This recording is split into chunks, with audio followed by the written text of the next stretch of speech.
আমার প্রিয় জেনাবা ক্যাম্পাসী, আমার মা ও বোনেরা, আসসালামু আলাইকুম। আপনারা সবাই ভালো আছেন? সবাই ভালো আছেন তো? আলহামদুলিল্লাহ, আলহামদুলিল্লাহ। আমি আপনাদেরই সন্তান জাহিদ মরল। আমি বহুবার ইলেকশনের আগে থেকে পর পর্যন্ত আমি জেনাবা ক্যাম্পে এসেছি। আমার জন্ম আসাদগেট লালমাটিয়া, আমার জন্মটাই ওখানে। আর এখানে আমার অনেক বন্ধু বান্ধব ছিলেন, বড় ভাইরা ছিলেন। বিভিন্ন আমাদের ধর্মীয় যে অনুষ্ঠানগুলি হতো, আমি ছোট থেকে এই ক্যাম্পে আসতাম। এখানে আপনাদের সাথেই আনন্দ উপভোগ করে যেতাম। এখন আমাদের বয়স হয়েছে, অনেক বন্ধু বান্ধব এখানে থাকে না, অনেক বড় ভাই যারা ছিল ওনারাও থাকে না। কিন্তু আমাদের ছোট্ট ভাই, উনি আমাদেরকে অনেক ছোটবেলা থেকেই ছিলেন। ওনার পরিবারের সাথেও আমাদের খুব ভালো যোগাযোগ ছিল বিগত 2001 সালে বিএনপি সময়কাল থেকে।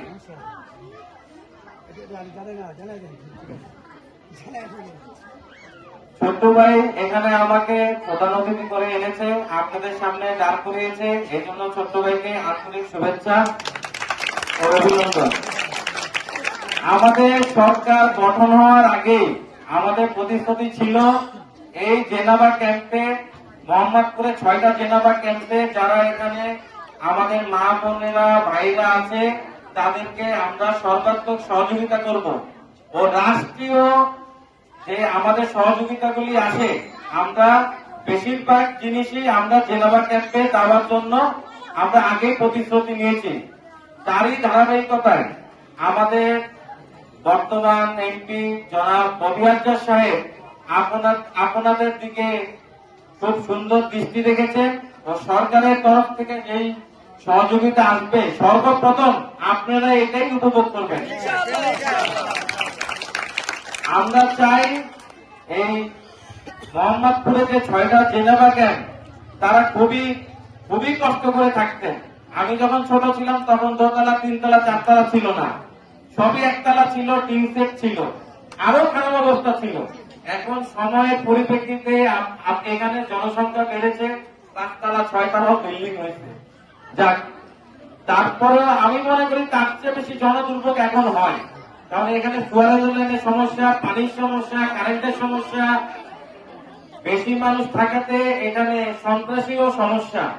কিন্তু সন্ত্রাসী যারা এখানে করে তারাও আমাদের ভাই বোনেরই ভিতরে, এখানে বাইরের কেউ না। জনগণ বেশি থাকাতে হয়তোবা তারা আর্থিক সমস্যায় পড়ে, এই জন্য সন্ত্রাসীরা করে। ইনশাআল্লাহ আমাদের যে বর্তমান সরকার তাদেরকে আমরা শুধরাই নিব, ঘরের ছেলে ঘরে আসবে, কোন সন্ত্রাসী করবে না। আমরা এই যারা এখানে যারা ভুল ত্রুটি করছে তাদেরকে ডেকে এনে কর্মসংস্থান করে দিব, প্রয়োজনে মা বোনদের কর্মসংস্থান করে দিব। এটা আমাদের এই সরকার জনাব তারেক রহমানের এটা ওয়াদা। 5 বছরের ভিতরে বাংলাদেশকে যারা গরিব দুস্থ মানুষ আছে তাদেরকে কৃষক কার্ড, ফ্যামিলি কার্ড, স্বাস্থ্য ব্যাপারে যত কাজ আমরা সবাই আগে এই বাংলাদেশে যত জেনেভা ক্যাম্প আছে বাংলাদেশের ভিতরে আমরা তাদেরকে সর্বপ্রথম এটা দিব উপকৃত হওয়ার জন্য।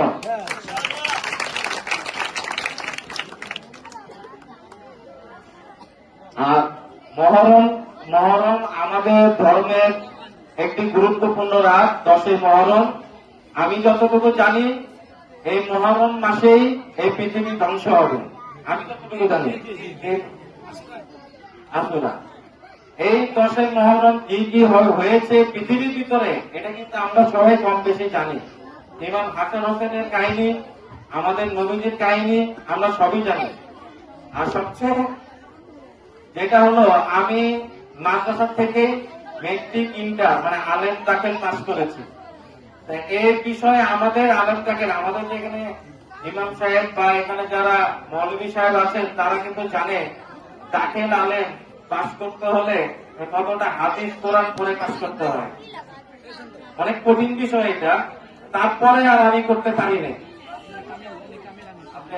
আমি আলম পর্যন্ত আমার পাশে। আর মহরম মাসে এখানে আমি যতটুকু পেরেছি, শেষ মহরম যেটা হয়েছে 2025 সালে, আমি যতটুকু পেরেছি এখানে সহযোগিতা করেছি।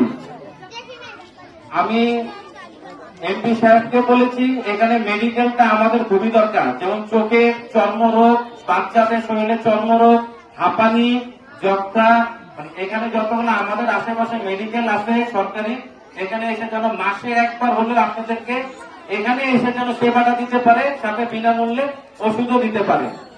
আর ফ্যামিলি কার্ড তো আপনারা এখানে পাবেনই, হয়তোবা কিছুদিন পরে আপনাদের লিস্ট করা হয়ে গেছে অলরেডি, আপনারা ফ্যামিলি কার্ড পেয়ে যাবেন। আর যদি লিস্ট আর যেটা রেজিস্ট্রেশন করার কথা, এই রেজিস্ট্রেশনটাও আপনাদেরকে সহজ করার জন্য প্রয়োজনে আমি এখানে বুথ বসাই দিব, আপনারা এখানে এসে রেজিস্ট্রেশন করে নেবেন। এটা আমার নিজ খরচে আমি করে দিব, কম্পিউটার বসে আমি সবাইকে অনলাইনে এটা ব্যবস্থা করে দিব জনাব তারেক রহমানের নির্দেশে। আর আপনারা বেশি বেশি দোয়া করবেন। আপনারা জানেন আমাদের নেত্রী, দেশনেত্রী বেগম খালেদা জিয়া ইন্তেকাল করেছেন। আমাদের মায়ের মতো ছিলেন, 17 বছর আমাদেরকে আগলে রেখেছেন। এখন উনি নাই, উনির জন্য আপনারা বেশি বেশি দোয়া করবেন। তার মতো মহিলা 100 বছরে একবার আসে নাকি, এটাও সন্দেহ। আপনাদেরকে ছেড়ে সে বাংলাদেশ থেকে যায়নি, সে ওয়াদা করেছিল বাংলাদেশের মানুষকে রেখে আমি বিদেশে যাব না। তার আল্লাহ তাকে বাংলাদেশে রেখেছেন, আল্লাহ এখানে তাকে নিয়ে গেছেন। তার জন্য বেশি বেশি দোয়া করবেন, জনাব তারেক রহমানের জন্য দোয়া করবেন, সে যেন দেশের গরিবের মানুষের জন্য সর্বোচ্চ রাষ্ট্রীয় সহযোগিতা করতে পারে। আজকে যদি গরিবরা ভালো থাকে তাহলে আমরাও ভালো থাকবো। গরিবরা যদি ভালো থাকে সন্ত্রাসী কমে যাবে। মানুষ তো সন্ত্রাসী করে টাকার জন্যই, যদি তাদের টাকা পয়সার ইনকামের সোর্স থাকে, জায়গা থাকে, তাহলে কিন্তু তারা সন্ত্রাসী করবে না। আমরা আমাদের সন্তানদেরকে, আমাদের ভাইদেরকে, আমাদের স্বামীদেরকে অবশ্যই আমরা মা বোনেরা বুঝাবো এই পথ থেকে যেন সরে আসে। সমাজের যেন একটা উপকারের জিনিস হয়, উপকারের মানুষ যেন হয়ে সমাজের সবাইকে যেন সহযোগিতা করতে পারে। আর সর্বশেষ আমি আমার জন্য দোয়া চাচ্ছি। আমার 3 মেয়ে আছে, ওরাও মাদ্রাসায় পড়ে, কোরআনে হাফেজের জন্য ভর্তি করেছি। আমার 3 মেয়ের জন্য দোয়া করবেন, আমার মার জন্য দোয়া করবেন। ধন্যবাদ জানাই আমি হাজী শওকত আলী মাস্টার সাহেবকে এখানে আসার জন্য, আমার পাশে থাকার জন্য। আমি সহযোগিতা জানাই মহানদী থানা যুব দলের আমার নেতাকর্মী, বিশেষ করে আমার বন্ধু লিটনের ধন্যবাদ জানাই। আমাদের এখানে মাসুম আছে যুগ্ম আহ্বায়ক, ওকেও ধন্যবাদ। রহমতের জন্য ধন্যবাদ। রহমত আপনাদেরই ছেলে, ওর দিকে খেয়াল রাখবেন, ওই খুবই ভালো কাজ করতেছে, ওর দিকেও খেয়াল রাখবেন।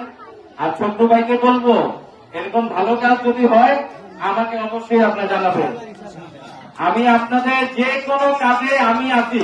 ছোট্ট ভাই, রহমত, মাসুম, শওকত মাস্টার যারা আছে, আপনাদের যদি আমার কাছে যদি আসতে যদি কোনো সমস্যা হয় তাদের মাধ্যমে আসেন, যে কোনো সমস্যা আমি ইনশাল্লাহ আপনাদের সহযোগিতা করবো। আমার জন্য সবাই মন খুলে দোয়া করবেন।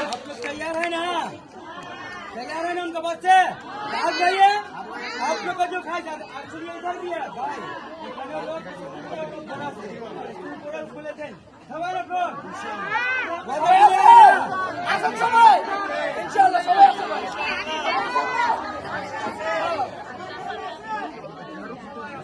সব মা বোনেরা যদি আমার পাশে থাকে ইনশাল্লাহ আল্লাহ আমার পাশে থাকবে।